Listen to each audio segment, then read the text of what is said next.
అందరికీ నమస్కారం అండి. ఈరోజు మనం ఎంఎల్ సూర్యకాంతం గారు రచించిన తొలగిన మబ్బులు అనే ఓ చక్కటి కథను విందాం. ఇక కథలోకి వెళ్దాం. ఒక్కసారిగా సన్నజాజుల పరిమళం గది నిండా వెదజల్లడంతో పాటుగా ట్యూబ్లైట్ ఆరిపోయి లేత నీలి వెలుగులు గది నిండా పరుచుకున్నాయి. చదువుతున్న పుస్తకం ప్రక్కన పెట్టక తప్పలేదు. తల తిప్పి పక్కకు చూస్తే రతీదేవిలా అపర్ణ, నా ప్రియ సహచరిని, ముద్దు ముద్దుగా పక్కన చేరింది. ఏమండి? నేను చెప్పింది ఏం ఆలోచించారు? ఆవు ఏమిటి? ఏం మాట్లాడరే? ఏం మాట్లాడను? నువ్వడిగిన కైకేయి వరాన్ని నేనెలా తీర్చగలను? చాలండి మరీ బడాయి. నేనేం మీ అమ్మను అడవులకు పంపమనలేదే, అజ్ఞాతవాసం చేయమనలేదే. నెల నెలా డబ్బు పంపిద్దామంటున్నాను కదా. అయినా ఆవిడ పల్లెలో పుట్టి పెరిగిందే కదా, అక్కడే సౌఖ్యంగా ఉంటుంది. మనం అప్పుడప్పుడు వెళ్ళి చూసొస్తుండొచ్చు అంటూ అతని ముఖంలోకి చూసింది. మౌనమే అతని సమాధానం.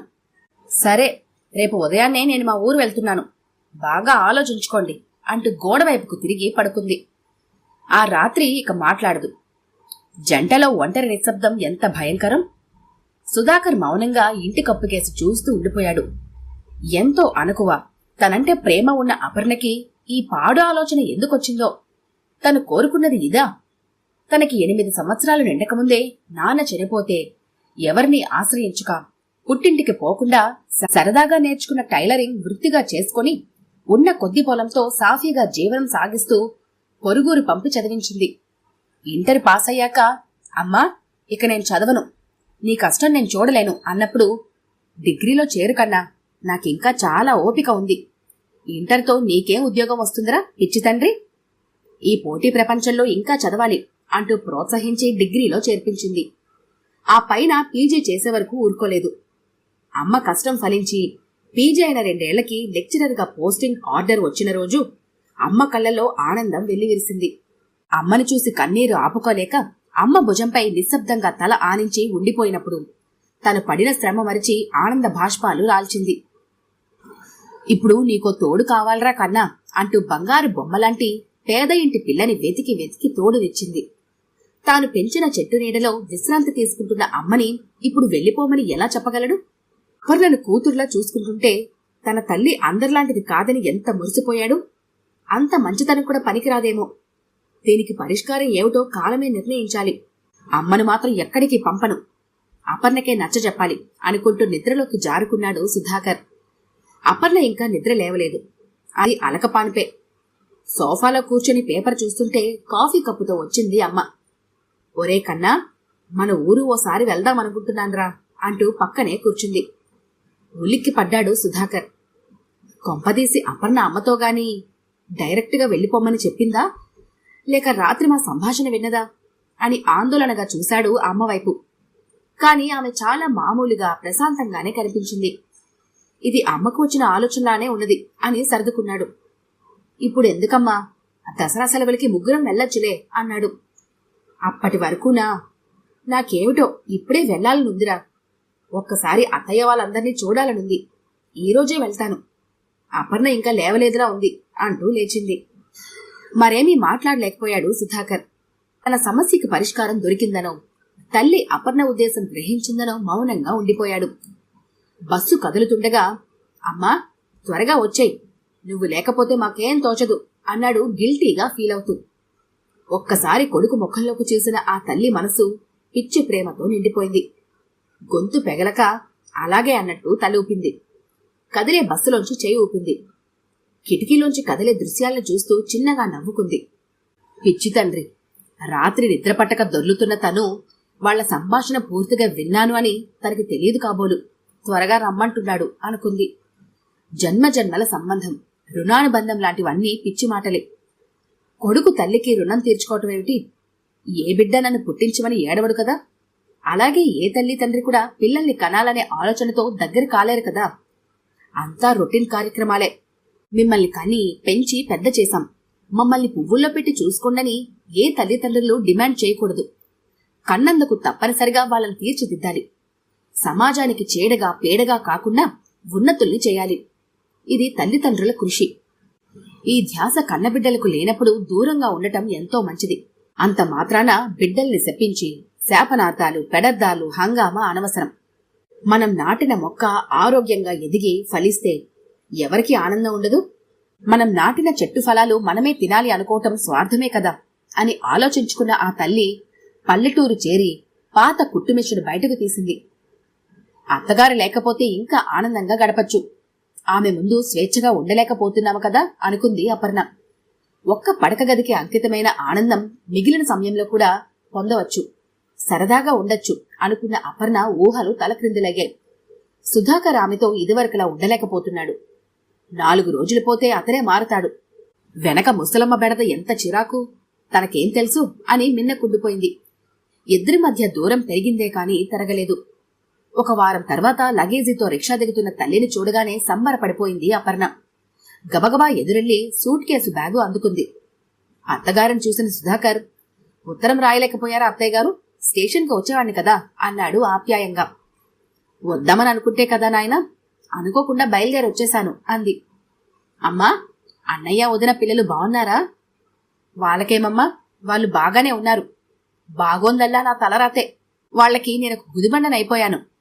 అదేంటమ్మా అలా అంటున్నావు? అసలేం జరిగింది అంది ఆతృతగా. ఏం చెప్పనమ్మా, వింటే చిన్న విషయాలుగానే ఉంటాయి. పిల్లలకి మంచాలు చాలడం లేదంటూ వాళ్ళ మంచాలు నా గదిలో వేసింది. నాకేమో స్టోర్ రూమ్లో ఒక పక్క కేటాయించింది. సరేలే అని అలానే సర్దుకుపోతున్నాను. మీ నాన్న ముచ్చటపడి కట్టించిన ఇల్లు ఉండటానికి ఆయనకి ప్రాప్తం లేదు. బ్రతుకుండి నాకు లేదు.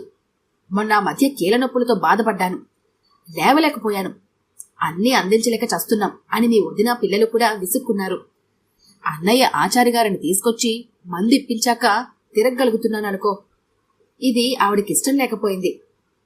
పట్నం పోరాదు, కూతురుంది కదా, రోగాలు రొస్టులు వచ్చినప్పుడు కూడా మా దగ్గరే ఉండాలా అంటూ ఏవేవో అన్నదమ్మా అంటూ రాబోయే కన్నీటిని ఆపుకుంది. మరి అన్నయ్య ఏమీ అనలేదా అమ్మా? వాడేమంటాడు? ఏమన్నా అంటే అమ్మగారింటికి ఉడాయిస్తాను అంటుంది. దాన్ని ఏమనలేక ఛార్జీలకి డబ్బులిచ్చి చల్లాయి దగ్గర కొన్నాళ్లు ఉండి మందులు వాడిరా అమ్మా అన్నాడు. వెధవ వాజమ్మ. కన్నతల్లి కంటే పెళ్ళా మాటలే ఎక్కువ వాడికి. రేపు వాళ్లు మాత్రం ముసలివాళ్ళు అవరా? వాళ్ళకి నేను భారమైపోయానమ్మా అంది బాధగా. గారు, మీరలా బాధపడద్దు. మా దగ్గర మాత్రం ఎందుకు ఉండకూడదు? మీ ఇష్టం వచ్చినంత కాలం ఇక్కడ ఉండండి. ఇంట్లో పెద్దవాళ్ళుండటం మంచిది కదా అన్నాడు సుధాకర్ అనునయంగా. అతని ఆప్యాయతకి ఆమె కళ్ళు చెమర్చాయి. అలాగే నాయనా, మీ మామగారు మొదటి కాన్పులోని మగపిల్లవాడు పుట్టాడని ఎంత మురిసిపోయారో. నేను ఎక్కడికన్నా 2 రోజులు వెళ్తే అమ్మని కలవరించేవాడు. అయినా వాడిదేం తప్పులేదు బాబు. 25 కొడుకుని నాకు అప్పచెప్పింది కదా అని కోడలికి ఆ మాత్రం లేదు కదా. ఉన్న కొద్ది పొలాన్ని 2 చేశారు. అయినా ఇంకా ఏం సంపాదించారు మాకు అని సరుగుతుంది నాయనా. ఇది దాని వరస. మీ అమ్మ దేవత కనుక కానీ కట్నం లేకుండా అపర్ణని చేసుకుంది. లేకుంటే వీళ్ళు దాని పెళ్లి కూడా చేయలేకపోదురు. ఇప్పుడు వాడేమో చెల్లెలింటికి వెళ్ళిరా అంటూ సాగనంపాడు. అలా ఉంటాయి కొడుకుల్ని కన్నవాళ్ల బాధలు అంటూ కళ్ళొత్తుకుంది. భర్త ముఖంలోకి చూసిన అపర్ణ చటుక్కున తలదించుకుంది. అతని కళ్లల్లోకి సూటిగా చూడలేకపోయింది. అదేం గమనించినట్టే, అపర్ణ, మీ అమ్మగారిని హాస్పిటల్కి తీసుకెళ్లి అన్ని టెస్టులు చేయించు. మరి నేను వెళ్తాను, కాలేజీకి టైం అయింది. బయటకు వెళ్లిపోయాడు అతను. అవునే అమ్మాయి, మీ అత్తగారేది? కనపడరే? ఊరికెళ్లారమ్మా, 1 వారం ఉండి వస్తానని చెప్పారు అని తప్పించుకుంది. మరింకేమంటుంది? అత్తగారిని పొమ్మన్నానని చెప్పలేదు కదా. లైట్ ఆర్పి మంచంపై కూర్చున్న అపర్ణ అతనేమైనా మాట్లాడతాడేమోనని ఎదురు చూసింది. కళ్ళు మూసుకున్నా అతను నిద్రపోవటం లేదని తెలుసు. అత్తగారిని పల్లెటూరు పంపమన్నాక అతనెంతో మారిపోయాడని గ్రహించిన అపర్ణ తన తప్పు తెలుసుకుంది. దేవుడు లాంటి భర్త మనసు నొప్పించినందుకు, దేవత లాంటి అత్తగారిని దూరం చేసుకున్నందుకు పశ్చాత్తాపం మనసు పీడించసాగింది. నిజంగా అమ్మన్నట్టుగా కట్నం లేకుండా ఈ తల్లి కొడుకులు చేసుకోబట్టి గాని, లేకుంటే తనకి తన వదిన కట్న కానుకలిచ్చి పల్లి చేయనిచ్చినా. అయినా తనెంత మూర్ఖంగా ప్రవర్తించింది. మనసులో ఆనందం లేనప్పుడు ఎంత స్వేచ్ఛ ఉన్నా అనుభవించలేం కదా. తల్లి ఈ పరిస్థితుల్లో ఇక్కడికి రావటం ఆమెను మరింత పశ్చాత్తాపానికి గురిచేసింది. సుధా ఎంత మంచివాడు. మా అమ్మని పంపించమన్నాం, మీ అమ్మ మాత్రం ఇక్కడెందుకు అనలేదు. మరొకరైతే ఎన్ని మాటలందరో కదా. ఇలా ఆత్మవిమర్శ చేసుకుంటున్న ఆమె కళ్ళ నుండి బాధ కరిగి కన్నీరవుతుంటే, ఏమండి, నన్ను క్షమించరు అంటూ అతని ఎదపై వాలిపోయింది. ఛ, అపర్ణ, ఏడుస్తున్నావా? ఇప్పుడేమైందని? లే, అమ్మని మనమేమీ పొమ్మనలేదుగా, ఆమె స్వతహాగానే వెళ్ళింది అన్నాడు ఆమె మనసు అర్థం చేసుకుని. ఆమె ప్రేమని, మీ ప్రేమని అర్థం చేసుకోలేని మూర్ఖురాలిని. మీరు ఫస్ట్ బస్కి వెళ్లి అత్తయ్యని తీసుకురండి. మరెప్పుడు పిచ్చిగా మాట్లాడను. ఐఎమ్ వెరీ సారీ అండి అంటూ కళ్ళు తుడుచుకుంది. మబ్బు తొలగిన చంద్రబింబంలా ఉన్న అపర్ణని దగ్గరగా తీసుకుంటూ, అలాగే, అమ్మని రేపే తీసుకొస్తాలే అని అనునయించాడు. ఈ కథ కనుక మీకు నచ్చినట్లయితే లైక్ చేయండి, షేర్ చేయండి. మరిన్ని ఇంట్రెస్టింగ్ కథల కోసం మా ఛానల్ని తప్పకుండా సబ్స్క్రైబ్ చేసుకోండి.